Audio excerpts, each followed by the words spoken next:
introduce our keynote speaker for today. Donald McDonald is a person thriving in sustained recovery from mental, learning, and substance use disorders. Donald's background includes being a consumer of services, provider of non-clinical and clinical services in multiple settings, health policy advocate, and recovery community leader. Previously, Donald served as the National Field Director of Faces and Voices of Recovery and the Executive Director of Addiction Professionals in North Carolina, and the Director of Advocacy and Education at Recovery Communities of North Carolina. His current role in technical expert lead at JBS International, where he provides training and technical assistance to HRSA-funded rural consortia across the country as they build prevention, harm reduction, treatment, and recovery capacity in response to the overdose crisis. Donald is a veteran, husband, father, grandfather, social worker, member of the 2016 inaugural cohort of Recovery Coach Professionals at the Center for Addiction Recovery Training, and formerly licensed clinical addiction specialist in North Carolina. He holds a Bachelor's of Education from North Carolina State University and a Master of Social Work from University of North Carolina, Chapel Hill. Donald is a proud recipient of the NCADD Bronze Key Award and the North Carolina Attorney General's Dogwood Award. Donald's an engaging keynote and plenary speaker who uses a blend of humor, empathy, self-disclosure, and deep subject matter expertise to enlighten and entertain audiences across the U.S. and United Kingdom. He's also a producer and host of No Thanks, But Yes, a podcast featuring chill conversations with splendid people who overcome problematic relationships with substances and behaviors via many, many pathways.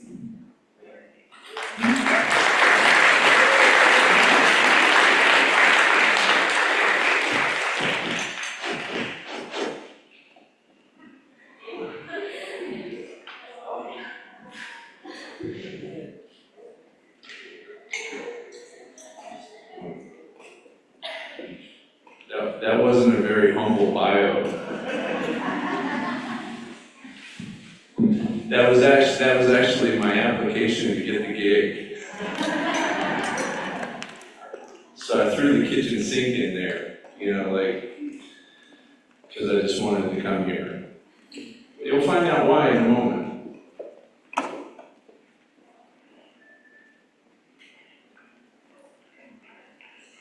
And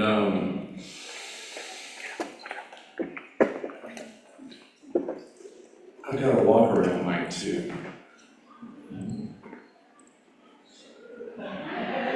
It was like last night with the desserts. Walking around with two of them in your hand. Two-fisted sweeties. Have you got my deck up?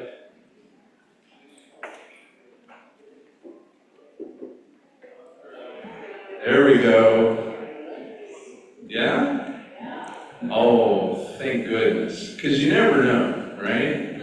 You never know. Bring it up and you're like, what? What?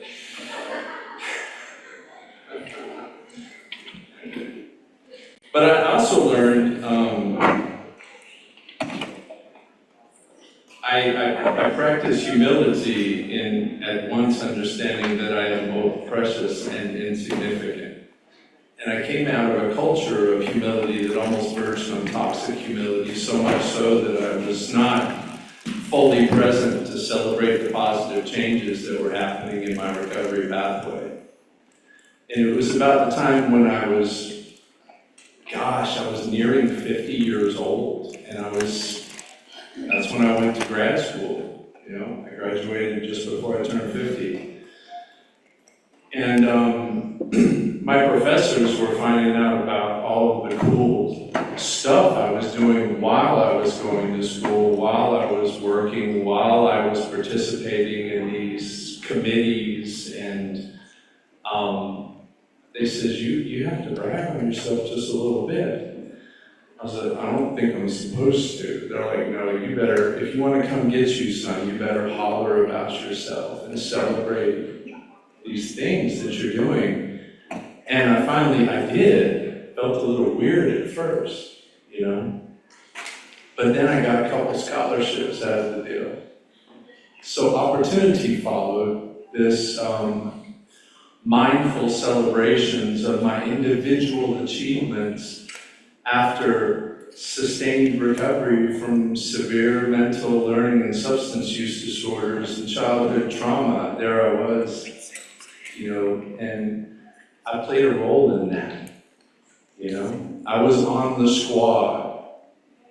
I don't attribute my recovery to any individual entity or person or program or opportunity. It was just an orgy.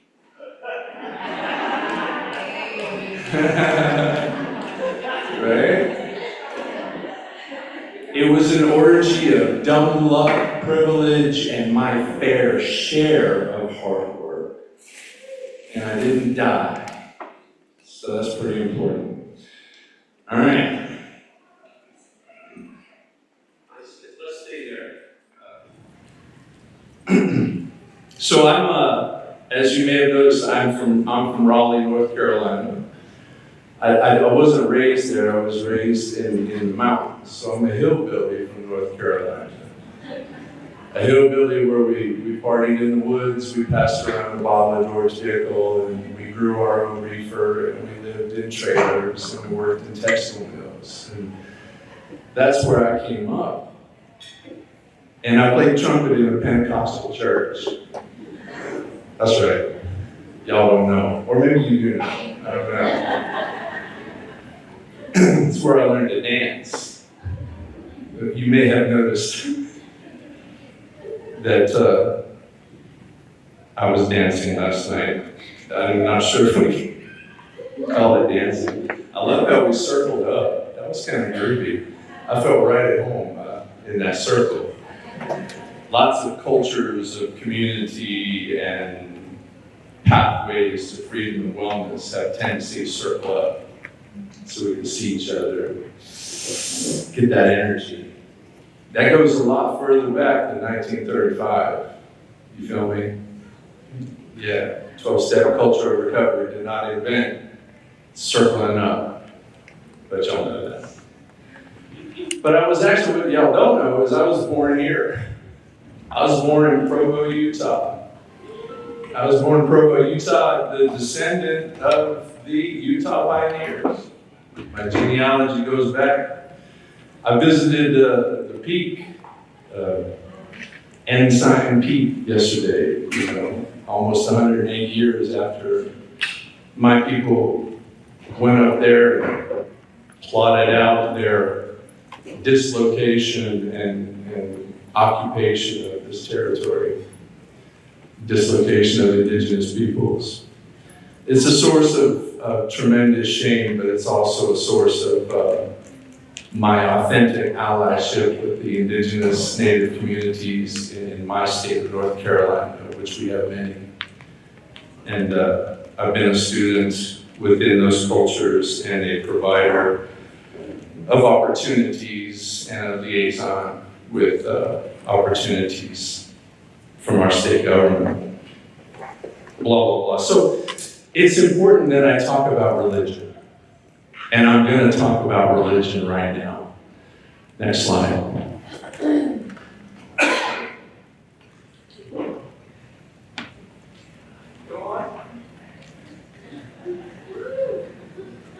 Thank you.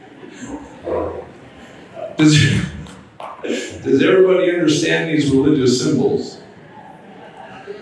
Right on. Well, that first one is, the one on the left is Star Wars. That's those people, right? And I'm holding space with y'all because I got mad respect, right? But I wanted to bring in kind of an extended metaphorical framework for principles that maybe we ought to embrace in the behavioral health recovery community. The Star Wars is kind of founded on good versus evil. Can anybody agree with that? You seriously, you got the white side, the light side, and the dark side. Right? You got good versus evil. But folks don't always stay evil. So then it becomes like redemption stories, right? Like, Anakin Skywalker, Darth Vader, right? Now he gets to be all celestial and spiritual and everything after destroying the planet and murdering a bunch of children and stuff like that. So it's redemption stories. Good versus evil, redemption stories, attachments. Attachments are unhealthy, at least in the Jedi spiritual pathway. Attachments, connections to other people, it's an unhealthy thing. Sacrifice, too. Like that's the pathway to redemption is, to die. To die in the name of redemption. It's kind of neat archetypal storytelling, it holds us, it's exciting, but it's really not a philosophical framework that I want to embrace in my work. I don't really believe in the behavioral health recovery universe that there are such things as good and evil. I tend to shy away from words like redemption too, although I felt in my darkest and most unlovely moments that I was on the edge of evil or I did very, very bad things. I have come to learn in my life that I was not an evil person and that I was not seeking redemption. I was seeking inclusion. I was looking for an opportunity to come back and join. Star Trek. Now, Star Trek is about unity. Any Star Trek fans in here? Okay. Maybe a few more by the time. Some folks, I love seeing the peer pressure start to work. It's like,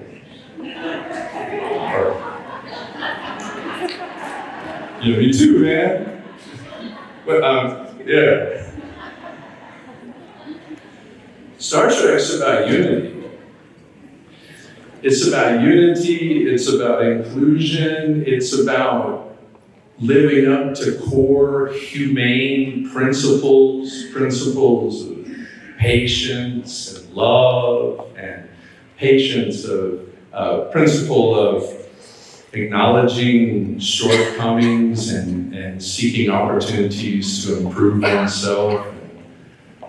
It also is meeting other cultures where you're like, those are some bad dudes, right? I don't know if anyone's been watching Strange New Worlds and the Gorn, right? The lizard creatures. Those are bad dudes. I'm maybe a couple millennia down the road, they'll join the Federation when they stop laying eggs in our torsos and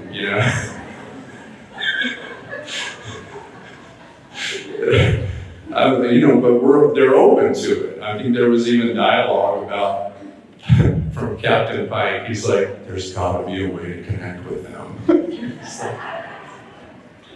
Go get you some, man. They ate my mom. Screw them. But even back in Star Trek, Klingons, they thought they were some really bad dudes, And Captain Kirk was like, let him die.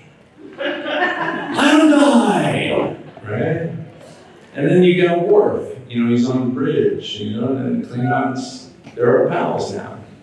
And then eventually you learn through Picard that even the Romulans, who really were just like a metaphor for Cold War Soviet Russia, just completely different than us, and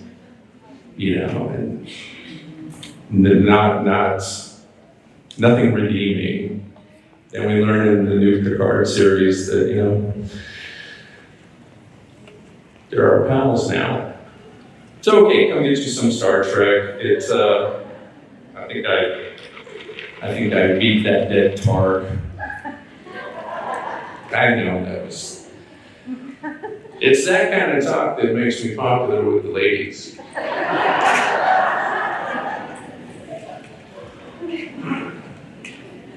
But I did get a chance to meet Yoda.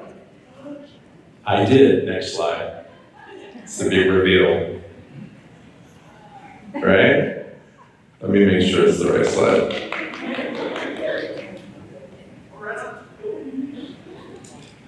So that's me and Bill White on Pi Day, like maybe back in 2016 or something like that. Bill White, Braden mentioned a few things about Bill White and his ethics during the ethics panel yesterday. William White is, he's just a thought leader in our space. He was a clinician back in the 60s and became a researcher and then became a recovery movement leader. And a lot of the progress I think that we've made in the last 2 decades has been very much informed by his writing. Oh, and that's really a quote from Yoda at the top, though. And that's something to maybe take home from some Star Wars wisdom. That at the root of our disunity, at the root of our lack of acceptance, at the root of our unhappiness is fear. What are we afraid of? What the hell are we afraid of to create this unity, this federation of recovery pathways, right? What the heck are we afraid of? This unity of diverse cultures and blue marble experience, gender identity, sexual orientation, national origin, religion. What are we afraid of? So fear leads to anger, and we see that played out.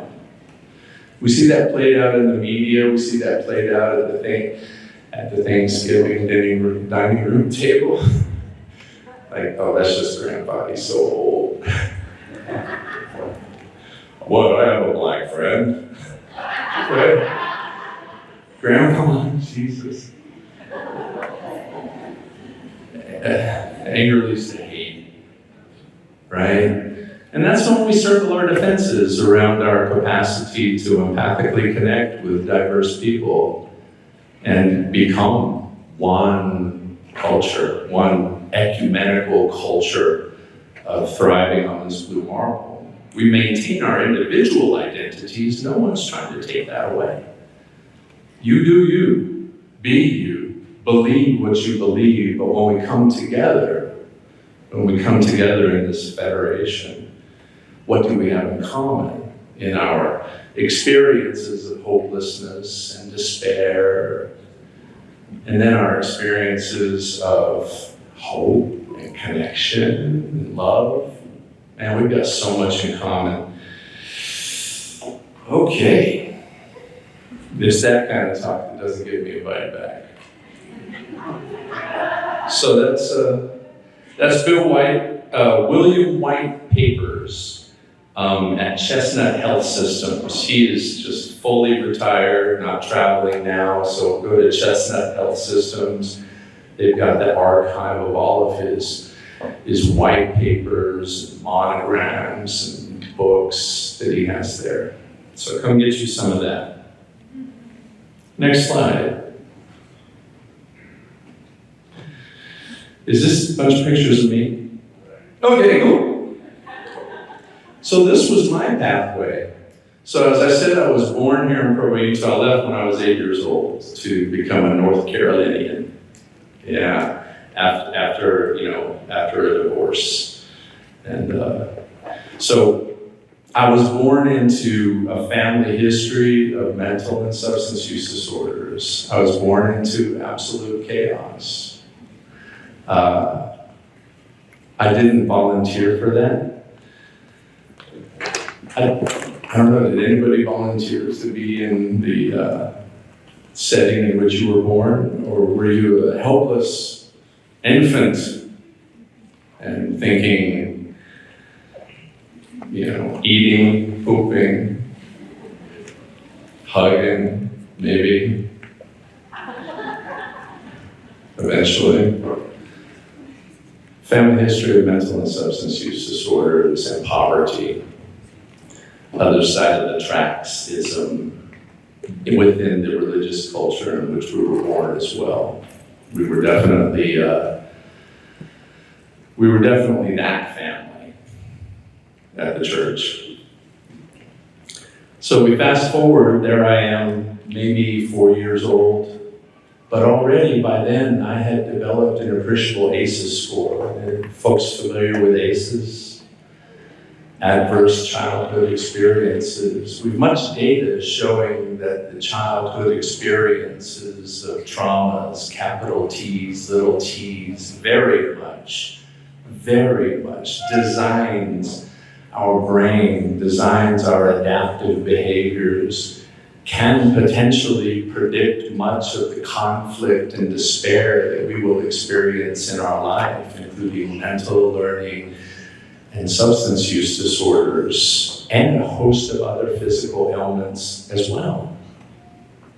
But by that age, I'd already had a significant ACEs score. I had experienced capital T and little t traumas. And look at that innocent little dude, smiling because I'm sitting on my mom's lap and we're getting a picture taken, learning to hold it all in, learning to trudge already, right? And then we fast forward to that sexy little dude in the tube socks, right? What do y'all know about tube socks? Yes. Man, that was right on the cusp of 70s, 80s right there. I felt on top of the world.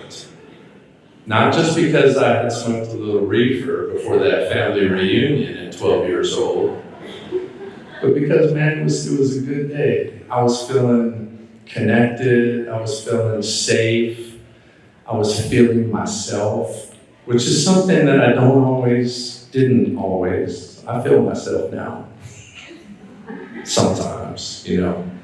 And y'all know what feel yourself means, right? I know. I like myself sometimes, not all the time.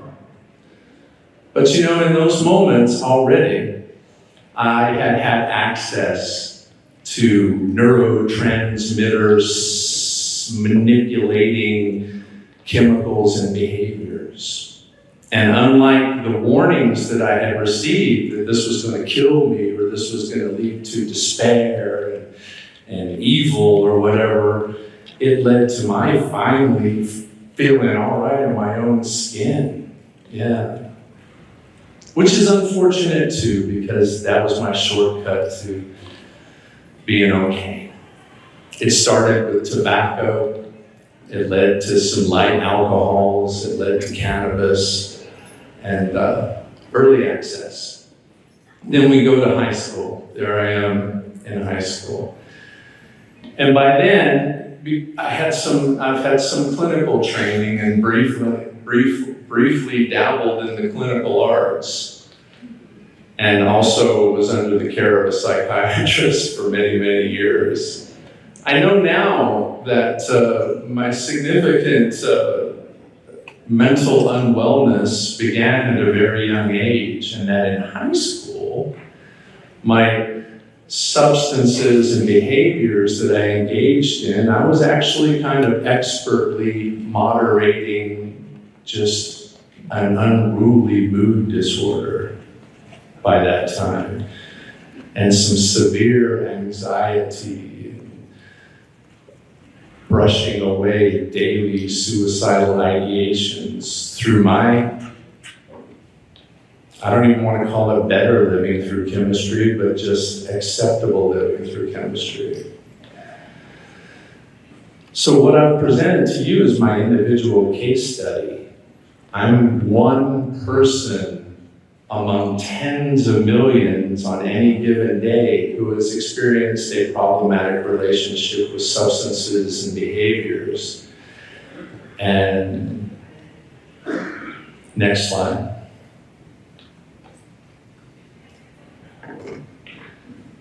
Does this throw some percentages up there and stuff, right? No?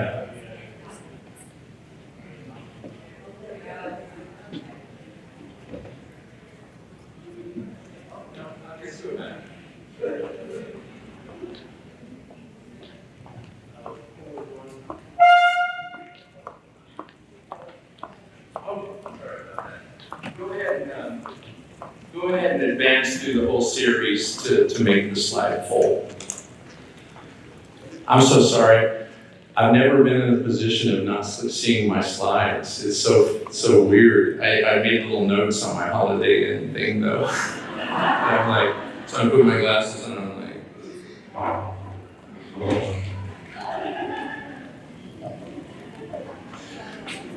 So, there we go. Those are all the overlapping and complex reasons that led to my ultimate diagnosis of severe mental and substance use disorders. Now this slide tells you how I got well, right? How I got well, how I got better than well, how I stayed well. So I knew this too. I had immediate access to adequate and appropriate evidence-based co-occurring disorders, trauma-informed, appropriate level treatment events. They stepped me down into outpatient services, connected me with additional psychiatric services, connected me with primary care, all of these things that a human being deserves who has unwellness and is deserving of appropriate care. That's what went into my wellness. I had time off from work. I had a boss that said, go get you some. When I approached him so, like, this is the end of everything, he says, this is the beginning, brother. And he was not one of us, and this is way before recovery-friendly workplace. This was just dumb luck that I had this enlightened fellow that I was working with that was like, go get you some. We got you. That's your favorite chair. We'll save it for you so you can have it when you get back. And we're going to ease you back in when you come back home. What? Yeah. I had a recovery supportive home. I had a home. I was married then for 10 years, 4 small children, had contributed to much chaos and pain and financial instability at home, but I was still a loving and human being who deserved an opportunity to get well. And my wife is in a medical career too, so had some savviness to maybe this splendid fellow I married during a period of wellness, maybe that is him, and maybe he is unwell right now, and maybe despite this hurt and this chaos, there's a chance. And so she also recognized that when you first stop the crisis and stop the substances, that it isn't a movie of the week and we are not suddenly transformed into perfect human beings.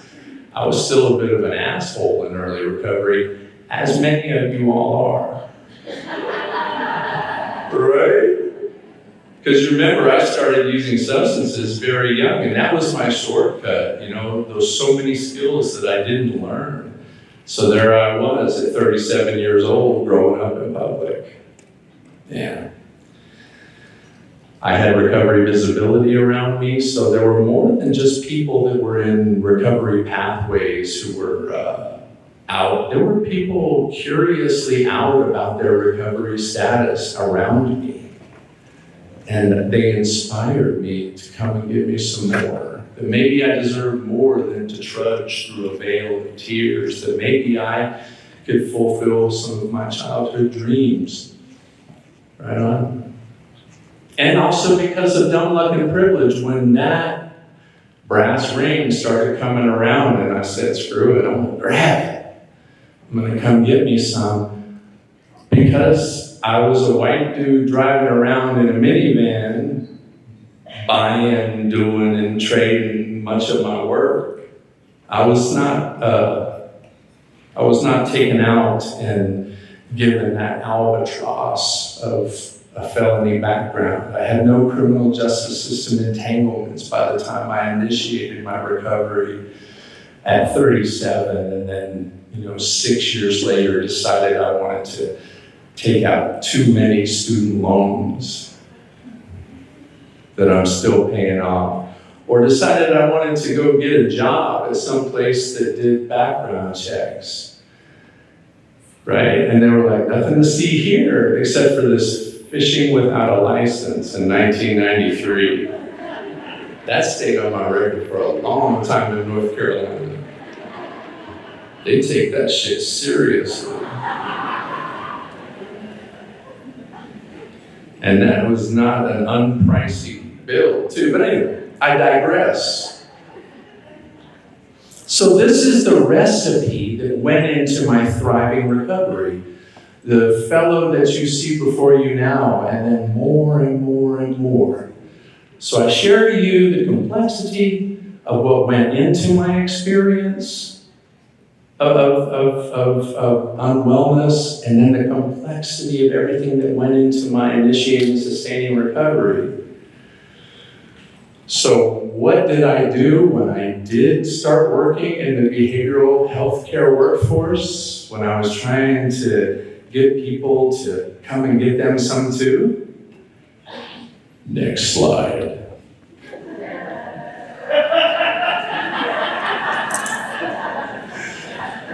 Join us or die. Right? Everybody know that? Have you seen that meme on social media? Join us or die. I was over the interns at one of the places that I was working at, and they bought me a mug that said that. I was like, damn. I didn't get it at the time. I was like, oh man, I'm a nerd. That's cool. No. I was a peer working at a long-term residential, peer-driven 12-step recovery model, serving homelessness and et cetera. And I was a peer who was over the clinical interns and all that stuff as well as they were through this experience. And that was the mug they got me. And that was such a sublime message that they sent me. But despite my full knowledge about the complexity of my illness, the complexity of my wellness, that was my go-to. Why did that happen? I don't know. Sometimes we're knuckleheads. Sometimes we're culturally influenced by our recovery pathway, and we lean into some of those things that upon reflection don't really line up with our individual experience. Yeah, come on. And once we decide that we're going to don another hat from in our individual recovery pathway journey on this blue marble, and decide to professionalize that lived expertise and draw from that power, and there's power in that. And then we go through the education process and get the credential, and then we profess to meet people on many pathways to freedom and wellness. Sometimes cultural components of that individual recovery pathway become go-tos, and they don't align. They don't align with the ethical considerations of our credential, right?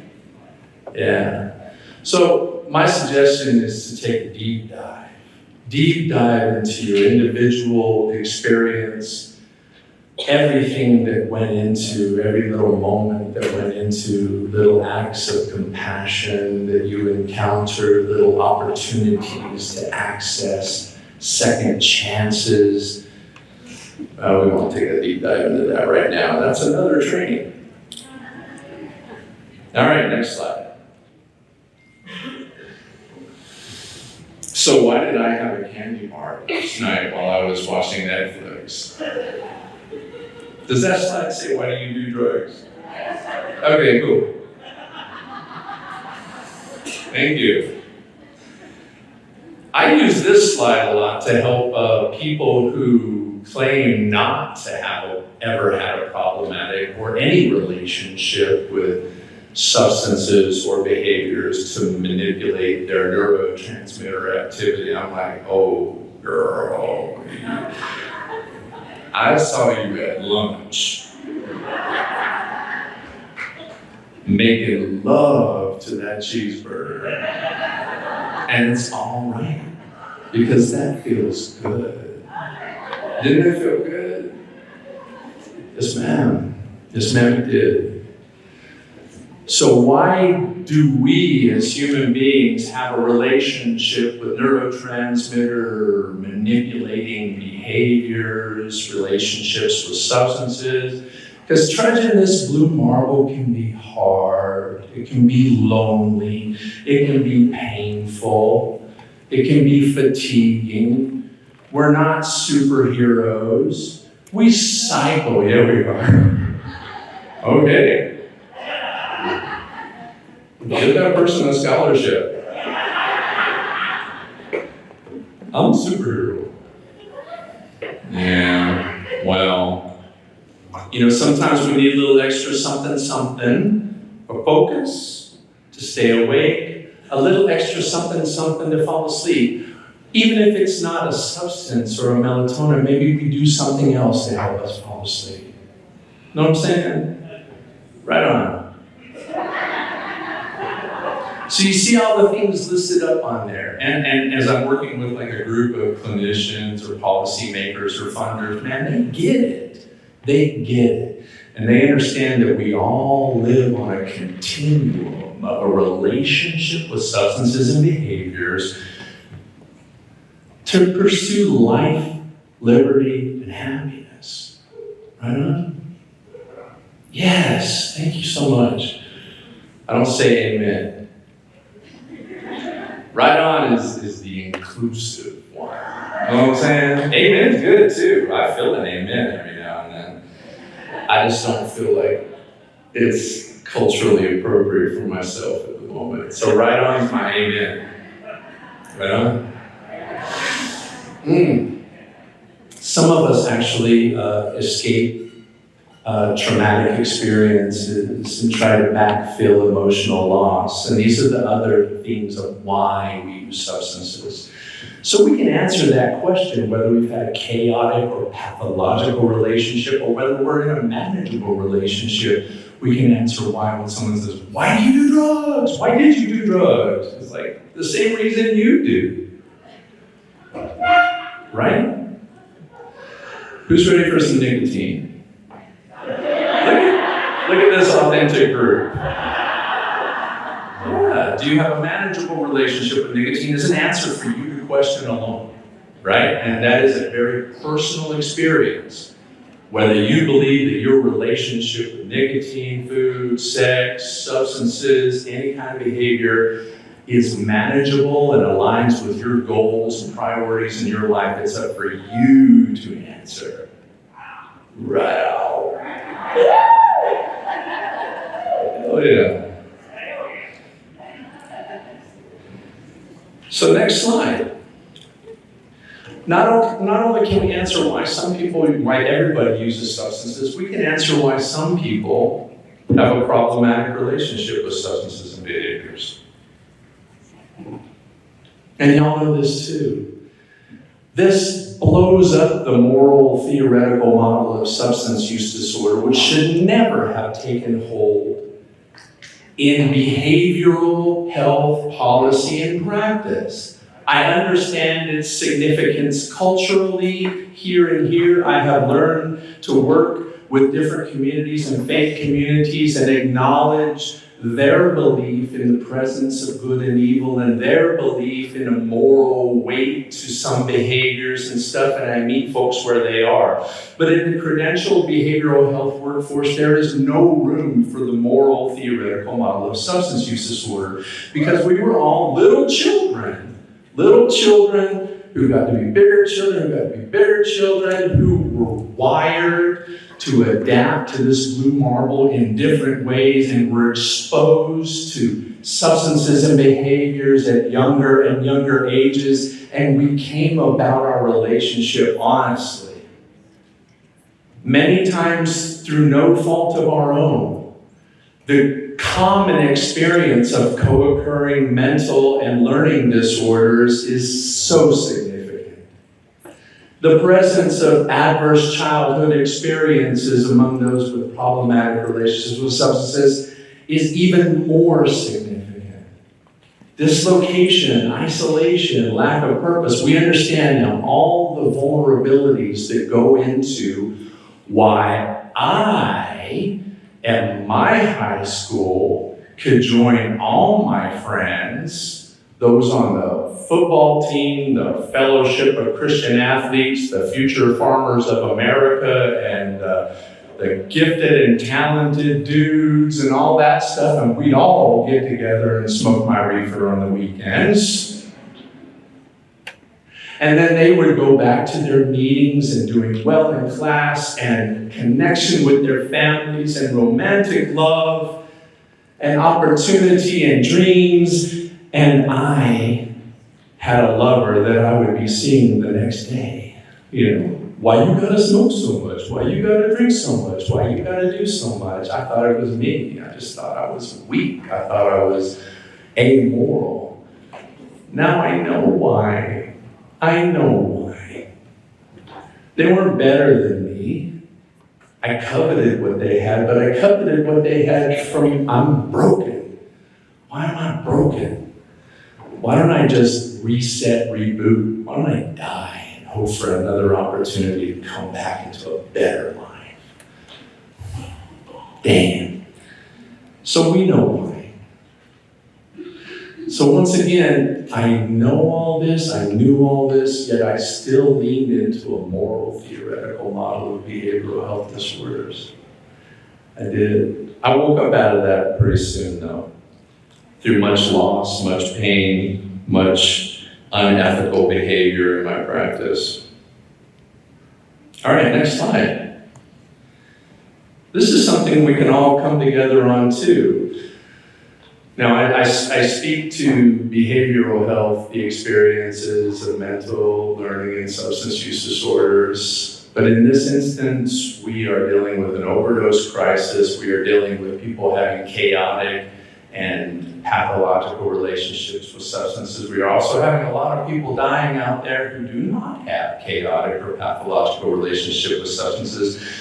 They just do a little bit of drugs, like all those fellas I talked to you back in high school, yet they're doing drugs in a poison drug supply right now, right? So what is severe substance use disorder? Although I am not a clinician, and American Society of Addiction Medicine, the National Institute of Health, all as a hallmark component of their definition of severe substance use disorder or addiction, holds this element. This element is something that we can all embrace as peers too. That we can all embrace as family members and allies, lay folk. This is what we see. This is what baffles us. The compulsive behavior despite adverse consequences. Even a rat in a cage, you shock it enough, maybe it's going to stop doing something. But we knew that wasn't the case from the get-go. Even shocking rats in cages, they would still come get some of that cocaine, right? Hallmark feature of severe substance use disorder is compulsive behaviors despite adverse consequences. So once again, I'm speaking to policymakers and funders, and I'm speaking to y'all as a workforce too. Knowing that this is globally an accepted key feature of severe substance use disorder, why do we still lean into consequences-driven solutions, right? We're not. No. Oh, okay. Not everybody does. Not everybody does, but on a systems level, on a structural level, we're still seeing this happen. But we're seeing light cast on it. You know, our punitive, carceral responses are locking people away. I was speaking with a new friend yesterday about the striking similarity between behavioral health inpatient and the carceral system itself. Yeah, they're cousins for sure. All right, where's the happy stuff? Next slide. Are these a bunch of really cool books that some of y'all have read? Yes. So if you want to deepen your understanding of your own relationship on this world, your own adaptive behaviors, your own experiences of trauma and attachment. Some people call them maladaptive behaviors, but survivors, we call them adaptive behaviors. I learned to survive on this blue marble through certain behaviors, through certain relationships. These books do a nice deep dive. So come get you some of those. It's a start. I didn't read these at the outset of my career. I had people recommend them to me on occasion, particularly Maya Solovet's Unbroken Brain, where she makes a really convincing argument that substance use disorder is a learning disorder. And when I first got offered that book, I was like, no, thank you. I don't read that right? I don't read that stuff. But a little bit later in my career, I finally read it, and I was like, damn, this is fire. Because I saw myself in it, man. And even at that point, much of my internalized stigma had already melted away, but like then I brushed away the slush. Yeah, this book is fire, for sure. And it informed my practice, it informed my policy advocacy, it informed my education in rural communities. Yeah. And I have a podcast I'm going to tell you about a little bit later, and I was absolutely delighted that Maya Solovet's agreed to say yes to me.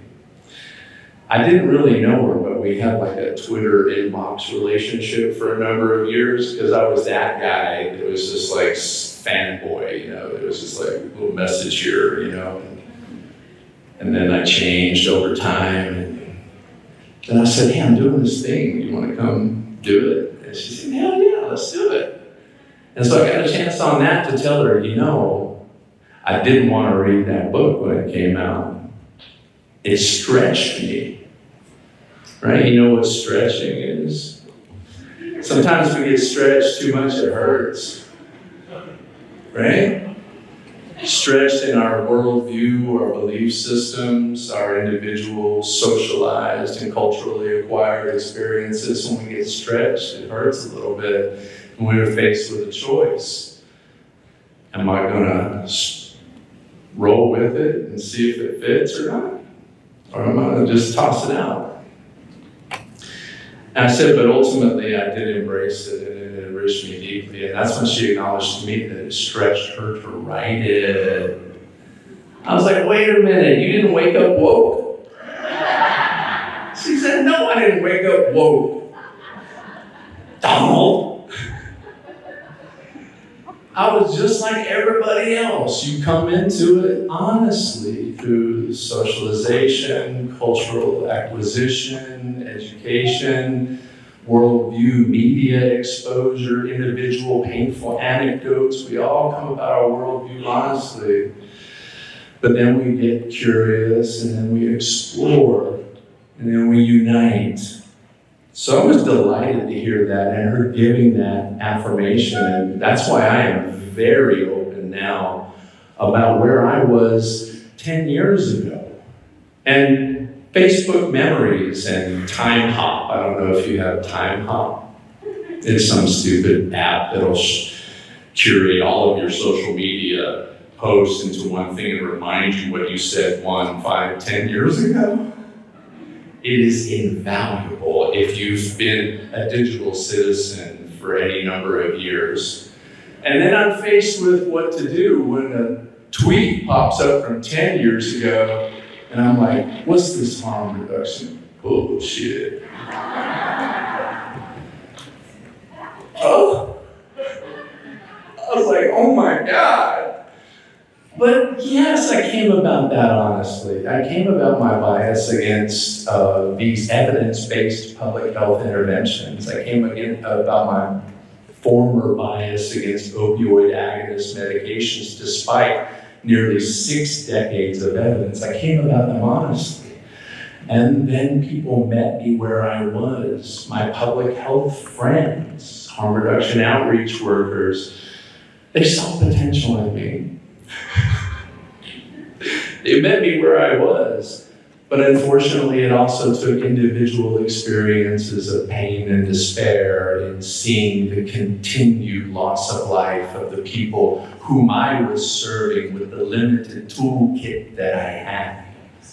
In one of the places where we worked, we had a wall at Detox where we posted pictures of the people we had encountered who had died as a result of their relationship with substances and behaviors. And when I started, it was a small but impactful wall. And then it grew and grew and grew and grew. And this was throughout the initiation and catching fire of overdose crisis. And there came a point in time where we were like, maybe we ought to do something a little bit different because that wall's getting super big and it's less of an instructive wall for our participants and more of what's wrong with you wall for us as practitioners. Yeah, that was heavy, sorry. So read you some books, get brave, explore strange new worlds, get stretched. Next slide, please. We had a great discussion about ethics yesterday. I thought that was awesome. I'm delighted that you're embarking upon revisiting your ethical considerations for the non-clinical behavioral health workforce. I throw this up here. This is for National Certified Peer Recovery Support through NADAC, the National Association of Addiction Professionals. And I highlight this because there are elements within this that are kind of critical, elements that discuss our ethical imperative to support a self-directed recovery pathway.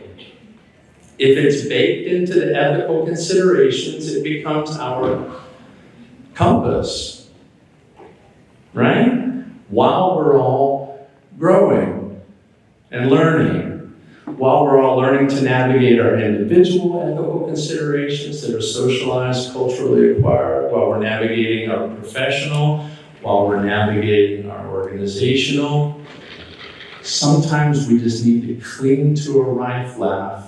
Right on. That was honest too, by the way.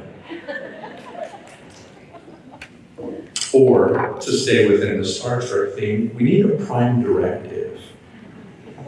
And in Star Trek, there's a prime directive, or if you're military folks, General Order Number 1, right?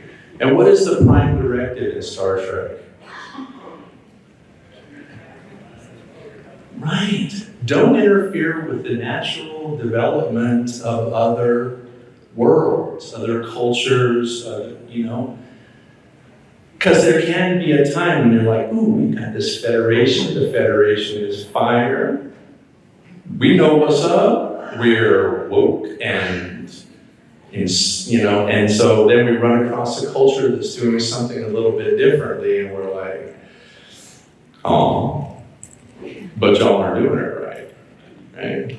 It's colonialism. Yeah, right? Who wants to be part of that? One little hand in the back. I'm like, shut up, Todd. Just sit down and learn. Todd.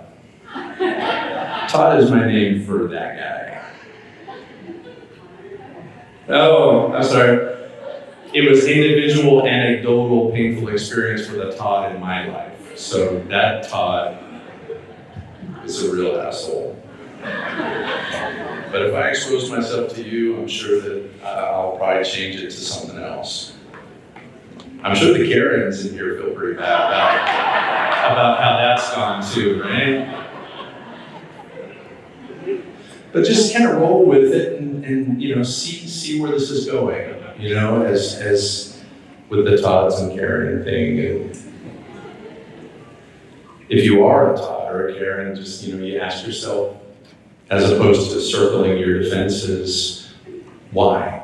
Why is this response here, Yeah.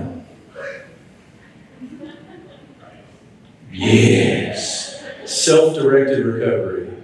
Self-directed recovery. So if you're responding to the survey about what is important to you as a peer in the ethical considerations, if you're participating in that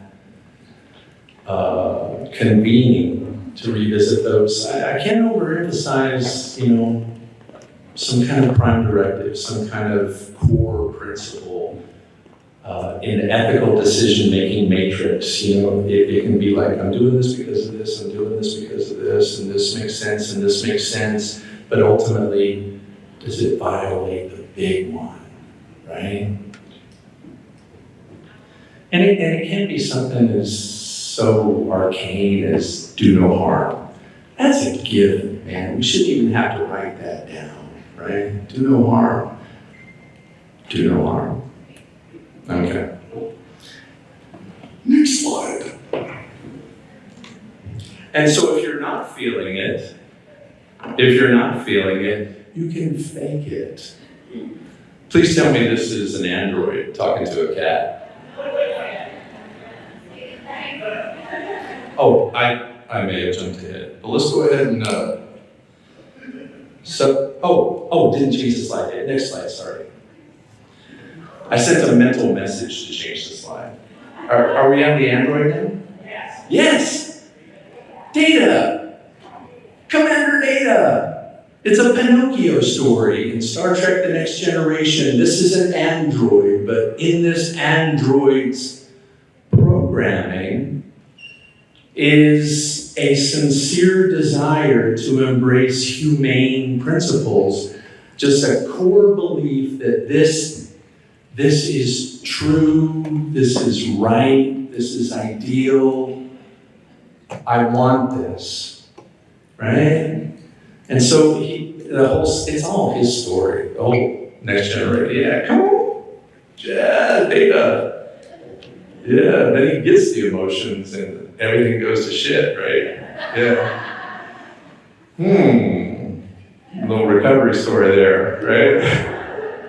But my own pathway is one where I want to be a real boy because, obviously my complex behavioral health experiences and early adaptive behaviors, I was having some feeling problems and some connection problems and some empathy problems.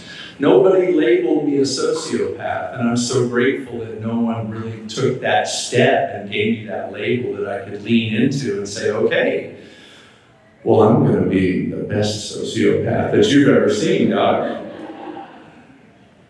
Yeah. But anyway, fake it till you make it. Find the core principle in your ethical considerations. Fully explore your individual experiences in the presence of all those biases that we all have, and then commit under your credential to strive toward an ideal. You're not going to feel it. I did not feel it as I began supporting people on diverse pathways of recovery that seemed so antithetical to my own pathway. But eventually I got that chip, and eventually I did feel it. But I still struggle sometimes too. So I have people with whom I can talk. I have colleagues I can be super open with about my feelings and my thoughts. And that is a tremendous role for supervision, group supervision, reflective supervision. We have to be able to talk about the thoughts and feelings that we have. We have to be able to be our authentic self in these mutual supervisions so that we can come along together. Oh, I'm so delighted with how much time they've given me. Usually I just get rushed through all this stuff and I just can't be me. Oh, if I'm reading the clock right, I think I'm good, right? I got to like 10:30, right? Oh, hell yes. All right, so that's data. So next slide, please. And Brad talked to you a little bit about Sam's definition of recovery yesterday, right? Are these definitions of recovery? Yeah. I kind of like Chicago Recovery Alliance's definition, damn big.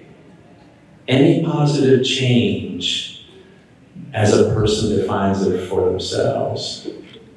And I have learned to celebrate any positive changes in my own individual Blue Marble Trudge, in the rural consortia that I work with throughout the country, because I work with rural communities who are trying to end overdose and increase opportunities for recovery, freedom, and wellness.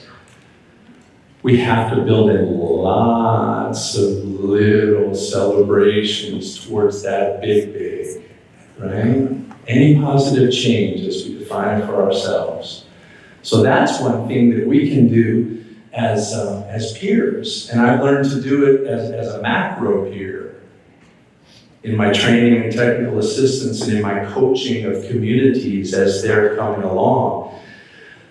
I feel it with them. I celebrate every little tiny change, and there are very slow changes taking place in pockets of this country that has public health and behavioral health and compassionate folks everywhere kind of pulling their hair out just a little bit. But you'll go out of the business early and burn out if you don't learn how to celebrate any positive change and have someone authentically experience that with you. And we get to do that. That's the cheerleader part. I don't know if you heard the word cheerleader as it relates to peers. Yeah. Hell yeah. At first I was like, I'm no cheerleader. Right? It's like, no, Donald. It's that thing that you wished you had gotten from your father, but you never did. Good job. Good job, Donald. Good effort. But like, authentically, you know? Oh my God, I can't tell you how impactful that is. Even when I have a toolkit that's absolutely empty of resources for people experiencing complex challenges in their life. If they have an authentic, emotionally supportive experience with me, that's good medicine in that moment. Yeah.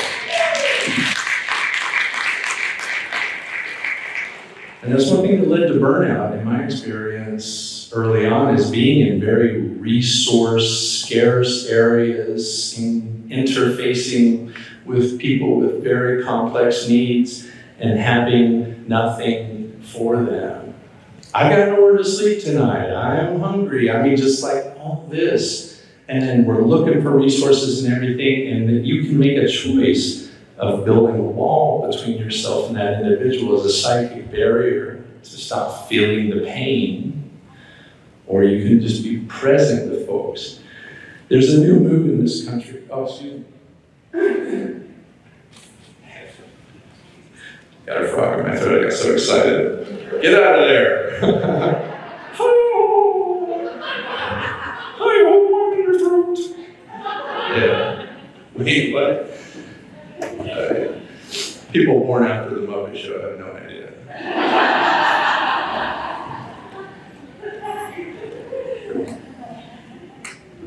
Yeah.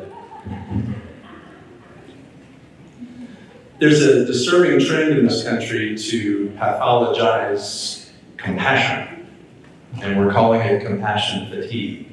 It's well-intentioned, and I said it too, compassion fatigue. And I had someone on my podcast, and she was like, Donald, Donald, compassion is sacred. Compassion is medicine. Compassion is never bad. And I'm like, oh, tell me more.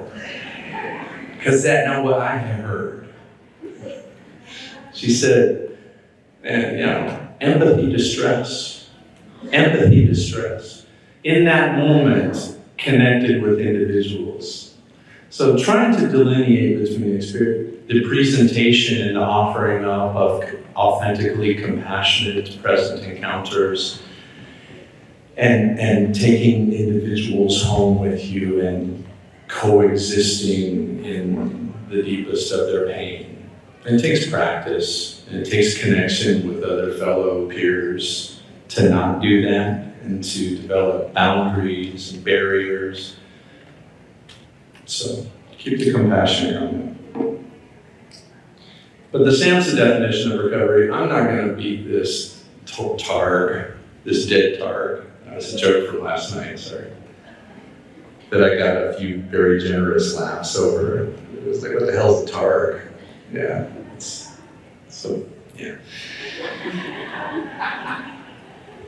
I embrace the SAMHSA definition of recovery, and just know that this isn't like a bureaucratic memo that came out where DC was telling us what recovery was. This was a consensus definition. People just like us came together in DC back in 2010 to argue, shout, get in small groups, report out.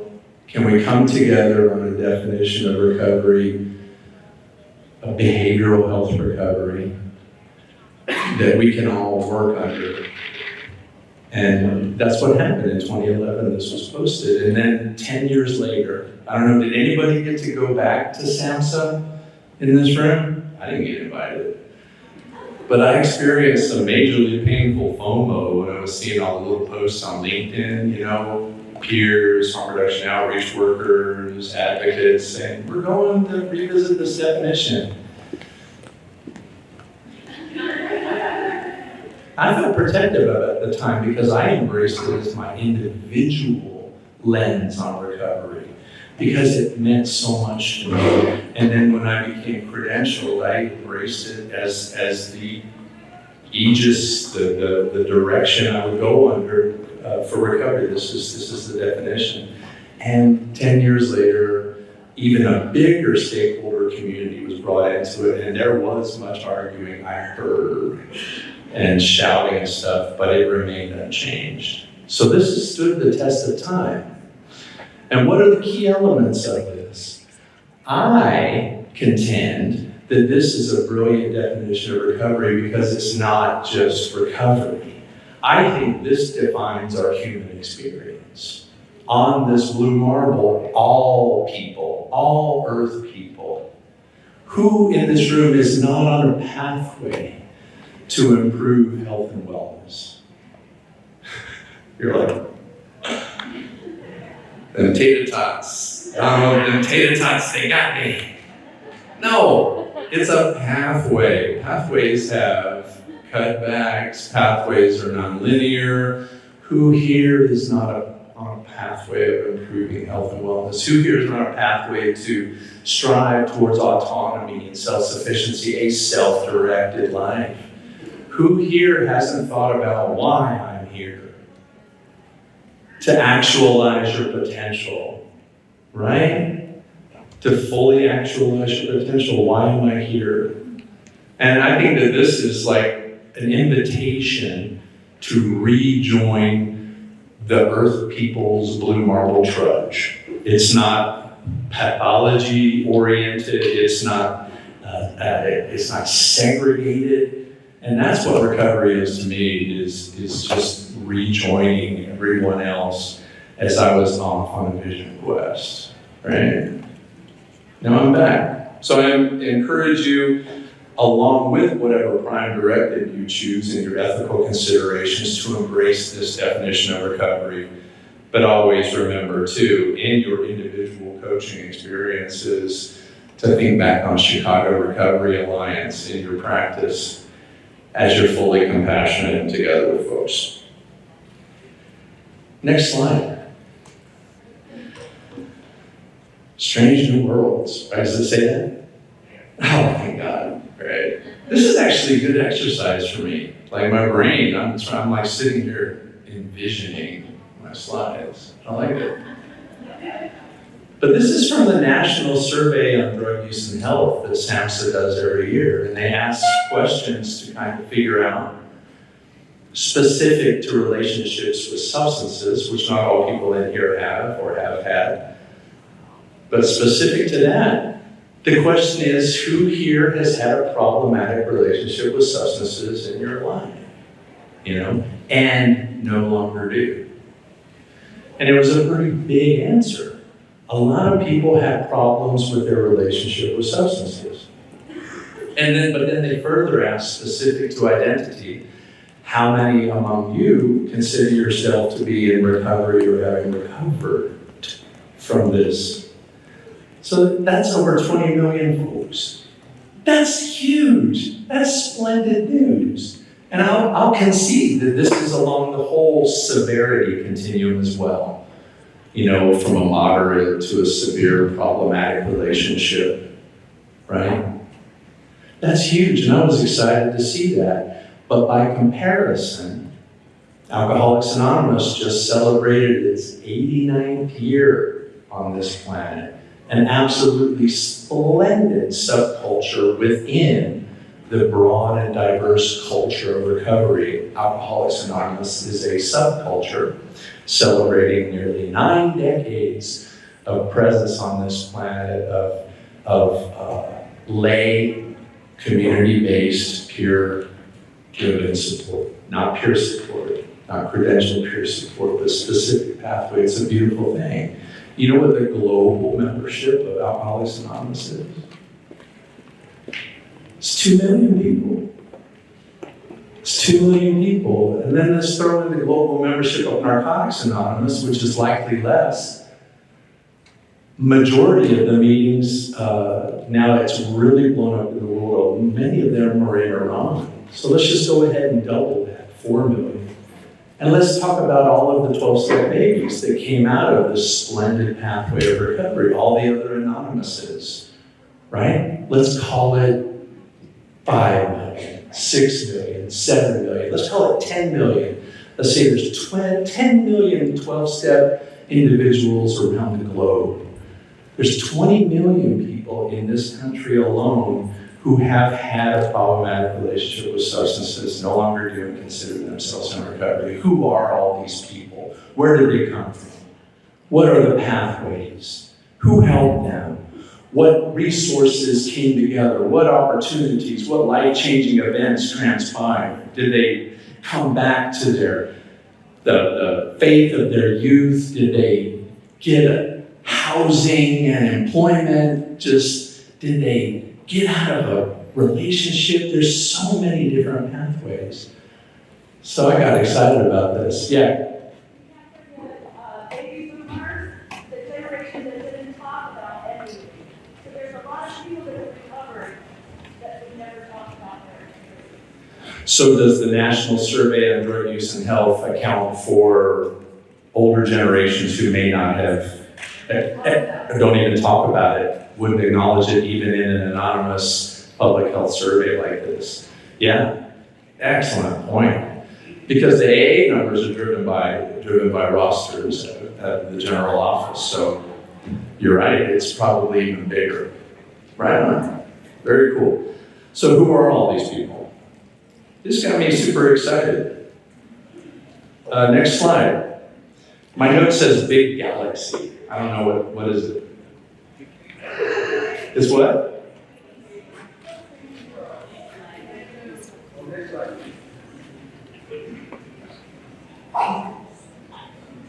I changed the slide with my mind again. That's so funny. Thank you for being present with me. It's what? Oh, next slide, please. I told my wife on the phone this morning, I said, this would be a first where I've not had a clicker or my slides in front of me. She said, ooh, can I get you some? Tell me how it goes. Is it a big galaxy now? Oh.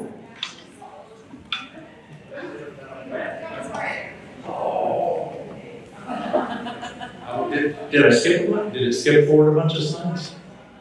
Oh, good. So anyway, Captain Picard, the captain of the Enterprise D on Star Trek The Next Generation, said, let's see what's out there. That's kind of cool. That's explorer talk, right? That's a sincere desire to learn, to connect, to stretch. And Don Koyas, I gave this quote last night. We're not going to see all of the changes that we want in this lifetime. Maybe not. And sometimes that's a hard pill to swallow, to accept that advocacy is a marathon, not a sprint. But when he brings in this figurative language, this language of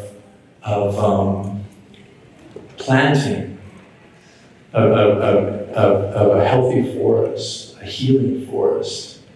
And I have kids and I have grandkids, and I know that they're going to have descendants as well. And I really just don't want to leave. I don't want to leave a mess, right? It's kind of like Airbnb. I don't want to get a bad review, right? We're like, yeah, we thought it was going to be a good member here. Oh, I did skip one, yeah. Was there not one with my podcast on there? Oh, never mind, that's the next one. Next one. No thanks, but yes. Chill conversations with splendid people. So this whole business of our embracing many pathways of recovery is a theoretical construct that we may embrace as, oh yeah, many pathways, many pathways. Do you know people on different pathways? Have you met people on different pathways? Many of you maybe have. But I got this podcast together kind of as I had these great conversations with people, and so I just wanted to have chill conversations, so I didn't want to set up any expectations that this was going to be massively produced. Sometimes it goes down little weird holes, right? But folks revealed to me their diverse pathways of recovery. And we don't get into war stories, it's not any trauma porn on there. If it comes up, I might even edit that crap out, because I am a member of this ecumenical culture of recovery, and look at me now. And this is how I got here, and that's the exciting bits. Super excited. So come get you some of that. I'm excited about that. And the next slide. Does that say ciao?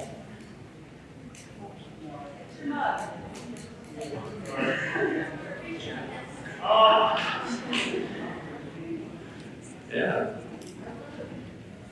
So thank you for coming. This is how you can get in touch with me. That was it. However, I want to make a really big thing. You're getting ready to do a fun activity.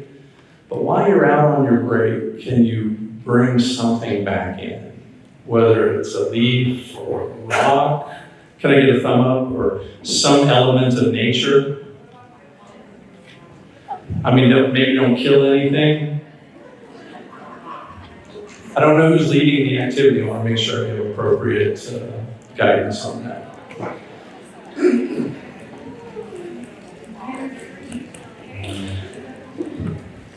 Thank you very much.